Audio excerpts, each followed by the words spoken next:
Moving on now to latest updates for you. It's officially now been 3 weeks since prison workers across the state have gone on strike, protesting unsafe working conditions, among other asks. Ryan Herman went to the Attica Correctional Facility today. He has updates from both sides. It's now day 20 of the statewide prison guard strike, and the COs here in Attica tell me it's been an exhausting process for them.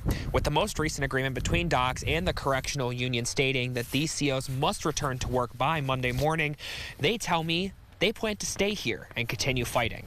On Saturday evening, docs announced a new agreement with NISCAPA, which they say will govern the end of the statewide correctional officer strike. In order for this agreement to stay in effect, though, 85% of staff who were working prior to this strike need to return to work by 6:45 Monday morning. However, many of the guards that I spoke with on Sunday evening in Attica tell me they feel this is not achievable. One of the big concerns they have is in Section 1, how the state plans to move forward with the HALT Act, which limits the use of solitary confinement against incarcerated individuals inside state facilities. It asserts the originally proposed 90-day suspension, during which docs will be responsible for determining its effectiveness. The guards on strike say 90 days is not long enough, calling for it to be repealed entirely.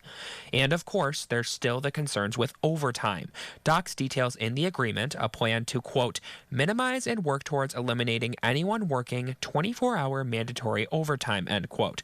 But the striking COs say they don't want such extensive overtime to even be an option.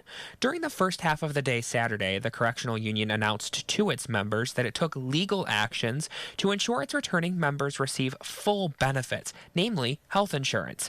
However, it's important to note the deal on the table does not waive strike penalties, according to docs. News 8 did reach out to NISCAPA for comment on the agreement, and we're currently waiting to hear back. And the dozen or so guards who are still striking here in Attica that I spoke with today say they don't foresee docs reaching that 85% pre-strike staffing level inside state facilities by Monday morning.